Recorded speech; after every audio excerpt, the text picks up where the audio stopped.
यो हो समाचारको साथमा अजोड इन्सुरेन्स, हरेक कदमको सहयात्री। Sunrise bank, rising to serve. हामी सँगसँगै घर घरमा हिमगिरी। BNB हस्पिटल, स्वास्थ्य उपचारको क्षेत्रमा अग्रणी हस्पिटल। श्री लालीगुराँस बहुउद्देश्य सहकारी संस्था लिमिटेड, मुख्य कार्यालय Pulchowk, Lalitpur. Have any sort of health issues? Do visit Norvik International Hospital, Thapatali.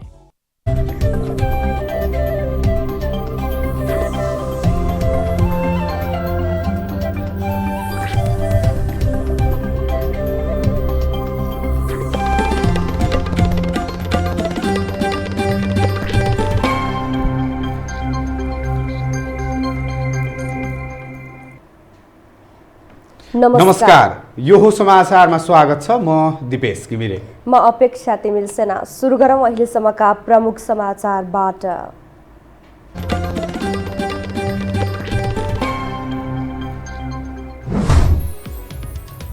कोरोनाले नेपालमा एकै दिन 28 जनाको मृत्यु, 2000 संक्रमित थपिए, 3000 भन्दा बढी संक्रमण मुक्त।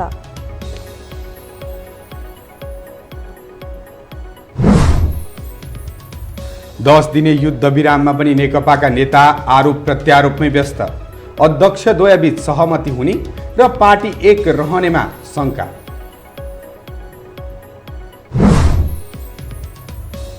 नेपालमा महिला हिंसाका घटना दिन प्रतिदिन बढ्दो, अधिकार कर्मीका आश्वासन पीडितको घाउमा नुनचुक छर्ने माध्यम बन्दै।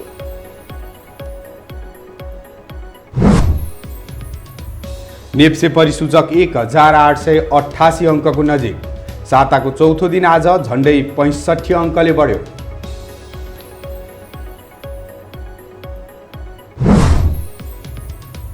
र फिफाद्वारा वर्ष खेलाडी अवार्ड मनोनयन सार्वजनिक, मेस्सी र रोनाल्डो पनि सूचीमा।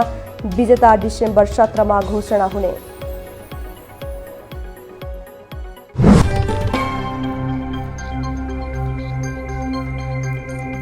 जडान गर्ने झन्झटबाट मुक्त, 100% लिक प्रुफ हुने भएकोले म पञ्चकन्याको CPVC पाइप तथा फिटिङ्स प्रति ढुक्क छु। विज्ञहरूको पहिलो रोजाइ Panchakanya CPVC pipes and fittings.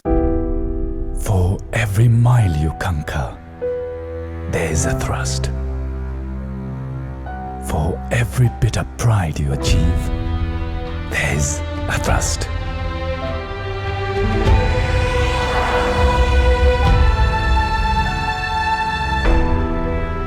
Behind every successful venture, there are multiple hearts.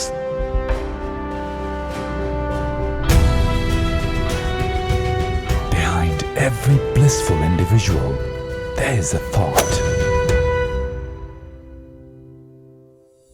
There is always a logic, a motive, a purpose for everything. When you are the reason for someone's happiness, we are here for yours.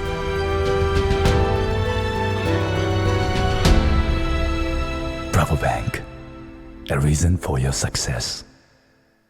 कागती र खरानीको प्राकृतिक शक्तियुक्त ध्वनि herbal साबुनले भाडा चम्काउँछ टिलिक्क र हात बनाउँछ सिलिक्क। घर घरमा हिमगिरी।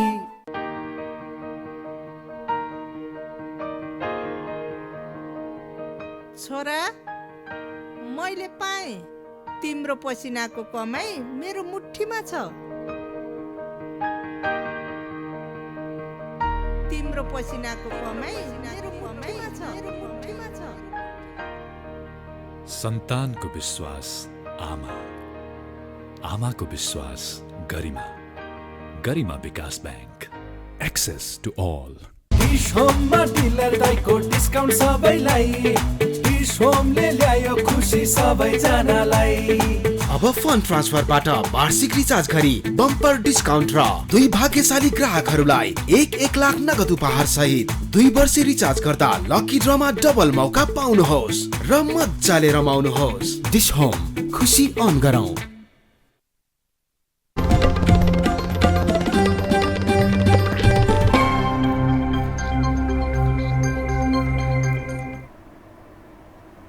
अब समाचार विस्तारमा।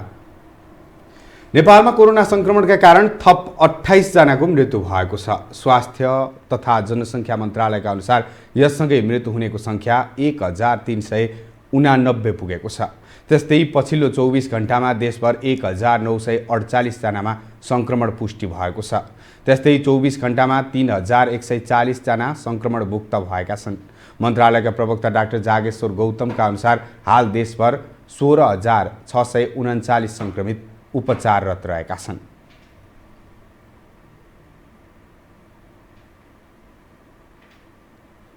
काठमाडौँ महानगरपालिकाले टोलटोलमा गएर पीसीआर परीक्षण गरिरहेको छ। अशक्त र वृद्धलाई लक्षित गरी घर नजिकै स्वाब सङ्कलन हुन थालेपछि महानगरवासी खुसी छन्, तर यो पर्याप्त नभएको उनीहरूको गुनासो छ। एक रिपोर्ट। कोरोना संक्रमितको निशुल्क परीक्षण र उपचार नगर्ने आफ्नो निर्णय सर्वोच्च अदालतको आदेशसँगै बदर भएपछि सरकारले मापदण्ड बनाएर कोरोना परीक्षण गरिरहेको छ। काठमाडौँ महानगरपालिकाले मोबाइल भ्यान मार्फत स्वास्थ्यकर्मी खटाएर अशक्त र वृद्धको स्वाब सङ्कलन गरिरहेको छ। काठमाडौँ महानगरपालिका 6 का वडा अध्यक्ष दिपेन्द्र लामा सरकारले तोकेको मापदण्डका आधारमा स्वाब सङ्कलन गरिरहेको बताउँछन्। अब यसलाई फेरि कन्ट्याक्ट ट्रेसिङहरू भएकोहरूलाई गर्नुपर्छ भन्ने सिकेपछि हामी सबैको आग्रहमा र सबैको अनुरोधलाई चाहिँ यसलाई चाहिँ निरन्तरता दिएको छ र कन्ट्र्याक्टमा भएकोहरूलाई मात्रै ट्रेसिङ गराउने हो।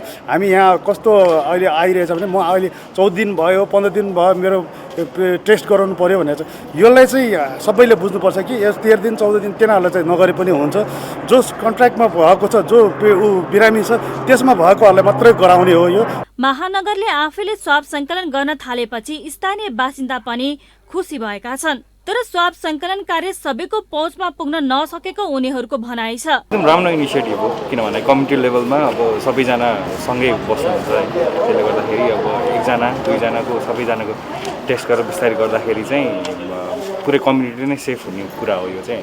सो एकदम राम्रो इनिसिएटिभ हो। स्थानीय बासिन्दा स्वाब सङ्कलन कार्यलाई अझ बृहत बनाउन सके मात्र सबैको पहुँचमा हुने बताउँछन्। काठमाडौँ उपत्यका मात्र नभई दूरदराजमा समेत पुर्याउन सके मात्र लक्षित समूहले लाभ लिन सक्ने उनीहरूको तर्क छ। अब बाँकी समाचार। सत्तारूढ दल नेकपामा सहमति जुटाउन 10 दिनका लागि सचिवालय बैठक स्थगन गरिएको छ। बैठक नजिकै गर्दा नेताहरू सहमतिको बिन्दु पहिल्याउनुको साटो एक अर्काप्रति दोषारोपणमा व्यस्त छन्। त्यसैले पनि सचिवालय बैठकले समाधान दिनुको साटो पार्टीलाई दुई चिरा पार्ने आकलन गर्न थालिएको छ। एक रिपोर्ट। गत 2074 सालको निर्वाचनमा गठबन्धन र 2075 जेठमा एकता गरी बनेको नेपाल कम्युनिस्ट पार्टी नेकपाको एकता धरापमा पर्ने सम्भावना उच्च भएको छ। एकता गरेको 2 वर्षको अवधिमा मिलन भन्दा बढी खटपट गुटगत भेला बैठक र शक्ति संघर्षका कारण नेकपा फुटको संघारमा पुगेको हो।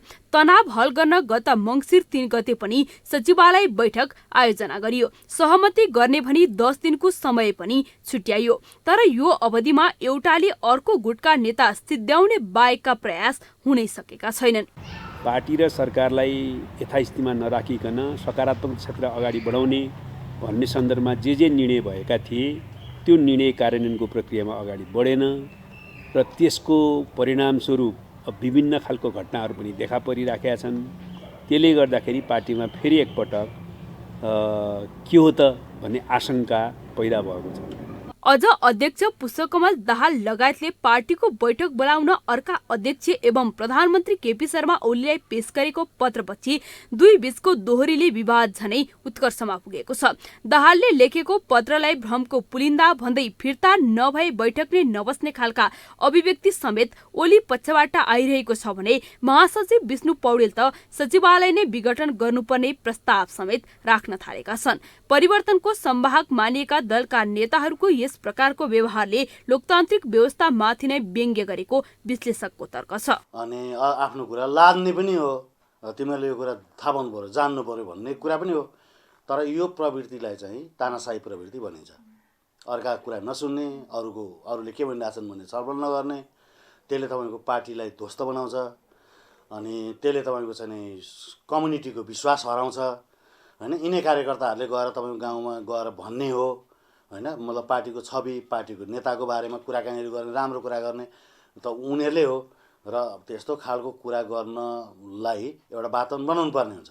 तर नेतृत्वले तपाईँको चाहिँ त्यस्तो उपेक्षा गरेपछि हैन बडा गाह्रो कुरा हो। पटक पटक फुटको दिशामा पुगेर केही समयका लागि मिलेको नेकपा पार्टी सञ्चालनमा मात्र होइन सरकार सञ्चालनमा समेत प्रभावकारी देखिएको छैन। अझ आफ्नै दलका नेतादेखि रुष्ट बनेका अध्यक्ष ओली त प्रतिपक्षसँग मिलेर सरकार गठनको तयारीमा समेत लागिसकेका छन्। यसर्थ आगामी सचिवालय बैठकले पनि नेकपा विवाद समाधान गर्ने सम्भावना न्यून देखिएको छ। यो टेलिभिजनका लागि कान्ति न्यौपानेको रिपोर्ट। सरकारले पर्यटक भिसामा नेपाल आउने विदेशी नागरिकका लागि भिसा सम्बन्धी प्रावधान खुकुलो बनाउने भएको छ। विगतमा भएको व्यवस्था परिवर्तन गर्दै सरकारले पर्यटक भिसामा आउनेका लागि प्रावधान केही खुकुलो बनाउन लागेको हो। संसदीय समितिमा छलफलको क्रममा रहेको विधेयकमा विदेशीले नेपाली भिसा प्राप्त गर्न दिने निवेदन तथा कागजात सङ्कलनमा सरकारले सहजीकरण गर्ने व्यवस्था राखिएको छ। विधान व्यवस्थापन समितिमा आज विधेयकमाथिको छलफलमा गृहमन्त्री रामबहादुर थापा नेपालको पर्यटन क्षेत्रलाई सहज बनाउन यस्तो व्यवस्था गर्न लागेको बताउनु भयो। र अब छिटोभन्दा छिटो हामीले देशको चाहिँ विकास गर्ने भन्ने जुन राष्ट्रिय लक्ष्य राखिएको छ त्यसलाई प्राप्त गर्नेको एउटा आधार चाहिँ भनेको यहाँ पर्यटन पनि हामीले पर्यटनलाई चाहिँ अधिकतम रूपमा प्रवर्धन गर्न सक्यौँ भने त्यो लक्ष्यलाई हासिल गर्न सकिन्छ भन्ने हो। विभिन्न पक्षबाट अध्यागमन सम्बन्धी विद्यमान कानुन परिवर्तन गर्नुपर्ने आवाज उठेपछि सरकारले केही कानुन संशोधन र एकीकरण गरेर विधेयक ल्याएको हो। नेपालमा विदेशीको आगमन, उपस्थिति र नेपालबाट विदेशीको प्रस्थानलाई नियमित र व्यवस्था गर्ने उद्देश्यले विधेयक ल्याएको सरकारले जनाएको छ। हामीसँग समाचार अझै बाँकी छन्, अहिलेलाई विश्राम।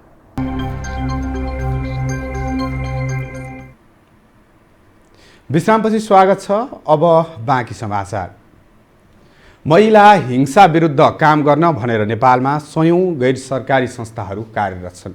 उनीहरू वर्षभरि नै ठूला ठूला होटलमा कार्यक्रम पनि गरिरहन्छन्। अहिले पनि महिला हिंसा विरुद्धको 16 दिने अभियान चलिरहेको छ। तर हिंसा घटेको छैन, बढिरहेको छ। एनजिओले तथा आइएनजिओका देखावटी कार्यक्रम र अभियानले पीडितका पीडामा नुनचौक छर्किने गरेका छन्। एक रिपोर्ट। हरेक वर्ष तामझामका साथ ठूला महल र 5 तारे होटलमा महिला हिंसा विरुद्ध कार्यक्रम गर्ने गरिन्छ। महिलाको हक तथा शारीरिक मानसिक हिंसा न्यूनीकरणका सवाल पनि उठाउने गरिन्छ। तर ती मुद्दाले महिलालाई सुरक्षित बनाउनै सकेको छैन। यस वर्ष पनि बुधबारदेखि महिला हिंसा विरुद्धको 16 दिनी अभियान चलाउँदै गर्दा 72 7 वर्षीय गुलाबसा खातुनको बलात्कारपछि हत्या भएको छ। अझ दुःखको कुरा त उनको हत्याको विरोध गर्नेमाथि प्रहरीले गोली चलाउँदा एक युवकको मृत्यु भएको छ। महिला हिंसा र बलात्कारीलाई दण्ड सजाय दिन कडा कानून बने पनि कार्यान्वयन पक्ष फितल हुँदा समस्या देखिएको सरकारवालाको बुझाइ छ। ढङ्गबाट बालबालिकामाथि लगातार रूपमा बलात्कारका घटना भइरहेको छ। बालबालिकाको हकमा हामीले म्याक्सिमम 20 इयर्स छ। तर अब बालबालिकालाई बलात्कार गर्छ भनेर जघन्यता त्यसमा देखिन्छ भने र त्यसमा पनि सामूहिक बलात्कार प्रकृतिका घटना छन् भने आजीवन कारावासमा उनीहरू जेलबाट बाहिर निस्कन नपाउन् कि एउटा बच्चा मलाई बलात्कार गर्ने सामूहिक रूपमा बलात्कार गर्ने मान्छे आज यो समाजमा हिँडिरहेछ डुलिरहेछ भनेर मानसिक रूपमा पीडा हुने अवस्था चाहिँ अन्त्य गर्न जरुरी छ।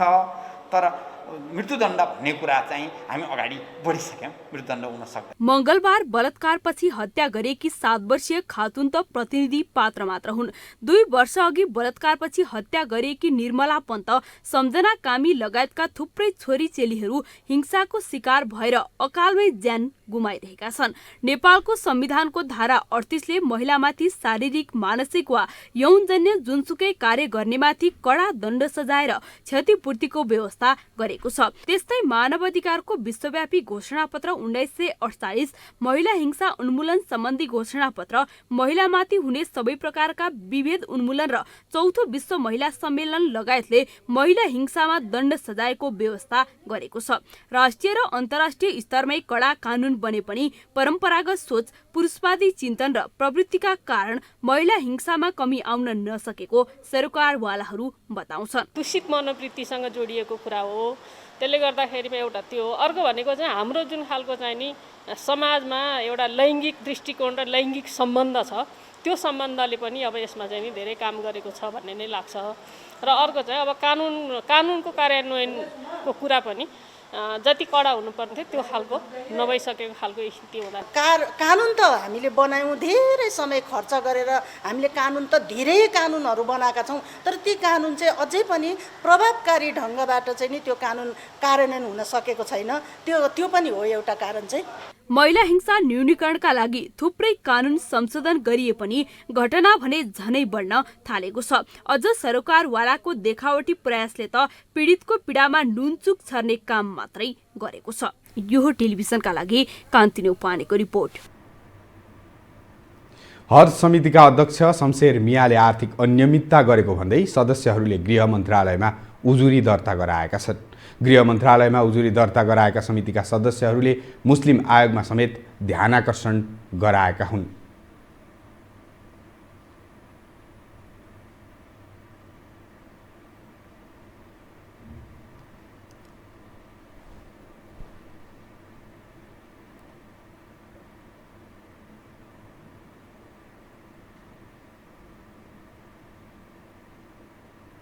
माननीय गृहमन्त्री, सामान्य प्रधानमन्त्री र संवैधानिक मुस्लिम आयोग, अब तपाईहरु माध्यमबाट समाजलाई पनि यो जानकारी जाओस् भन्ने हाम्रो सबैको माग हो।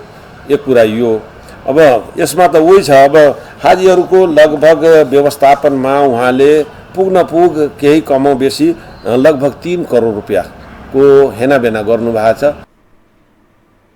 सदस्यहरूले अध्यक्ष मियाले हज यात्रामा जाने हाजीहरूको व्यवस्थापनमा करिब 3 करोड रुपैयाँ हिनाबैना गरेको आरोप लगाएका हुन्। अब पालो आर्थिक समाचारको।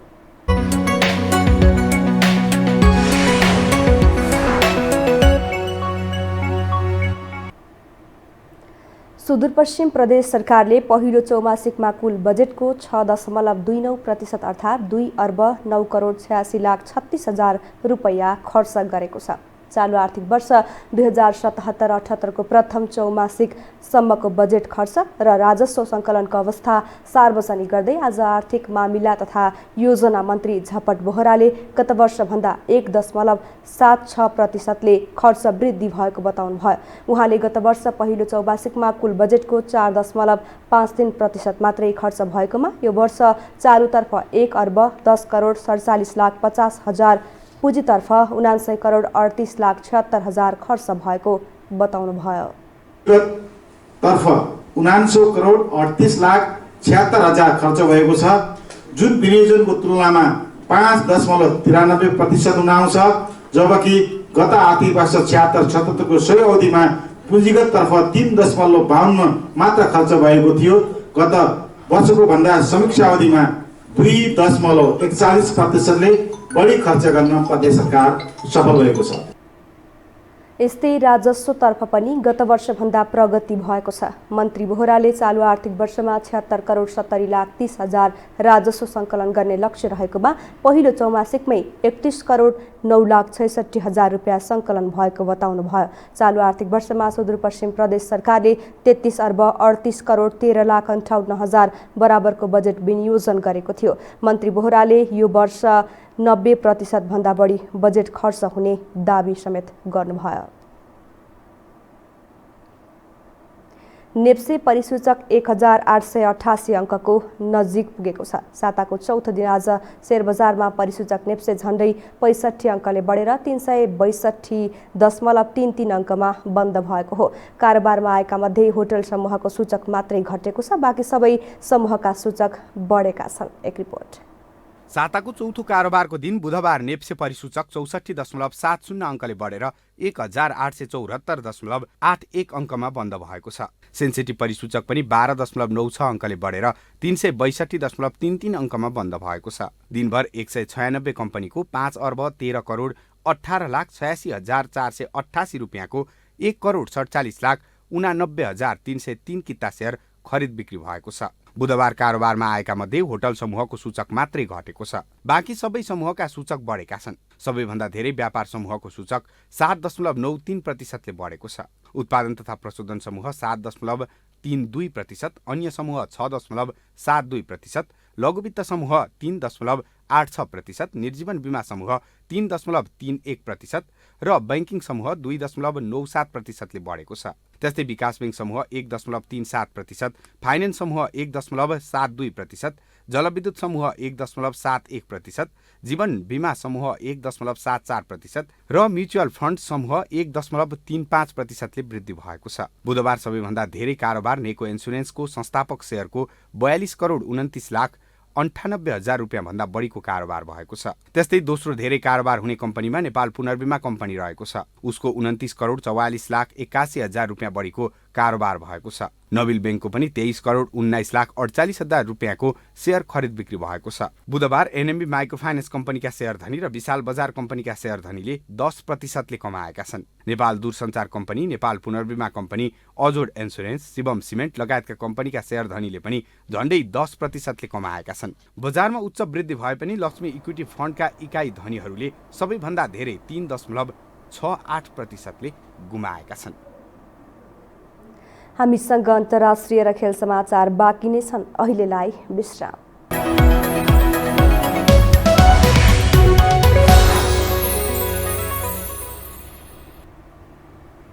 विश्व शेयर बजार आज अहिलेसम्मकै उच्च बिन्दुमा पुगेको छ।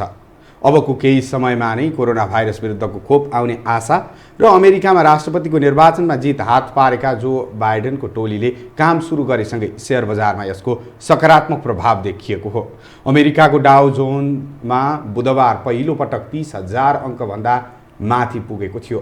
त्यस्तै विश्वका प्रमुख शेयर बजार सूचक मध्येको MSCI को परिसूचक पनि 0.2%ले बढेर अहिलेसम्मकै उच्च बिन्दुमा पुगेको छ।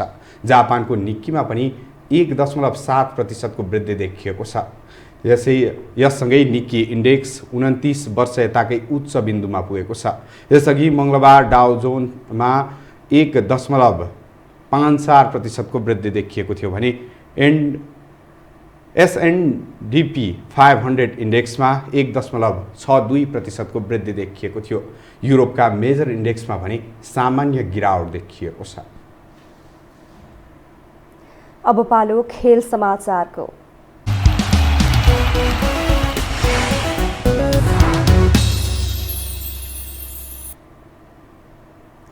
विश्व फुटबलको सर्वोच्च निकाय फिफाले वर्ष खेलाडी अवार्डको मनोनयन सार्वजनिक गरेको छ। फिफाले बुधबार फिफा द बेस्ट अवार्डको मनोनयन सार्वजनिक गरेको हो। फिफाले सार्वजनिक गरेको मनोनयनको पुरुषतर्फ साबिक विजेता लियोनल मेसी र रोनाल्डो सहित 11 खेलाडी परेका छन्। त्यस्तै महिलातर्फ लुसी ब्रोन्ज सहित 11 खेलाडी मनोनयनमा परेका हुन्। बेस्ट गोलकिपर अवार्ड र द बेस्ट प्रशिक्षकको अवार्डका लागि पनि मनोनयन भएको छ। फिफाले विजेताको नाम आगामी डिसेम्बर 17मा घोषणा गर्नेछ। फिफाले सदस्य राष्ट्रको कप्तान, प्रशिक्षक, खेल पत्रकार र समर्थकको भोटका आधारमा फिफा वर्ष खेलाडी घोषणा गर्नेछ। खेल समाचारसँगै हामी यो समाचारको अन्त्यमा आइपुगेका छौं। बिदा हुनु अघि प्रमुख समाचार पुनः एकपटक।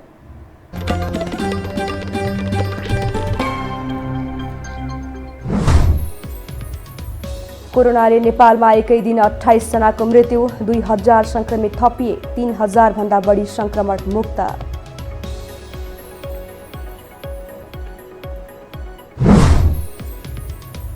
दस दिने युद्ध विराममा पनि नेकपाका नेता आरोप प्रत्यारोपमै व्यस्त। अध्यक्ष द्वयबीच सहमति हुने र पार्टी एक रहनेमा शंका।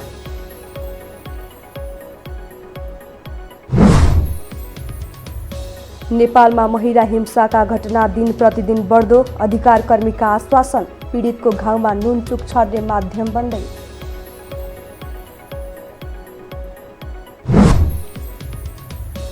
नेप्से परिसूचक 1888 अङ्कको नजिक। साताको चौथो दिन आज झण्डै 65 अङ्कको सुधार।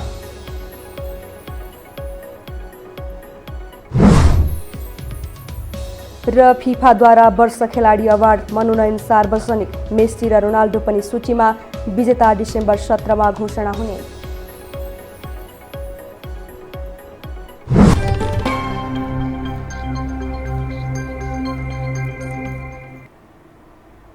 हवस् त यो हो समाचार सकियो। समाचार बुलेटिनका साथै यो हो टेलिभिजनका सम्पूर्ण कार्यक्रम यो हो टेलिभिजन.com, यो हो खबर.com, युट्युब र फेसबुकमा पनि पढ्न र हेर्न सक्नुहुनेछ।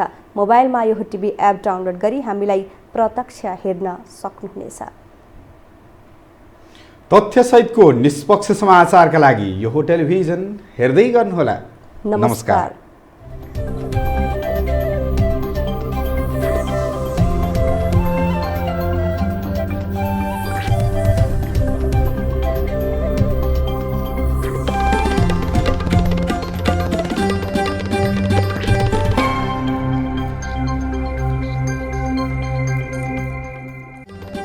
यो हो समाचारको साथमा अजोड इन्सुरेन्स, हरेक कदमको सहयात्री। Sunrise bank, rising to serve. हामी सँगसँगै घर घरमा हिमगिरी। PNB हस्पिटल, स्वास्थ्य उपचारको क्षेत्रमा अग्रणी हस्पिटल। श्री लालीगुराँस बहुउद्देश्यीय सहकारी संस्था लिमिटेड, मुख्य कार्यालय Pulchowk, Lalitpur. Have any sort of health issues? Do visit Norvik International Hospital, Thapa Thali.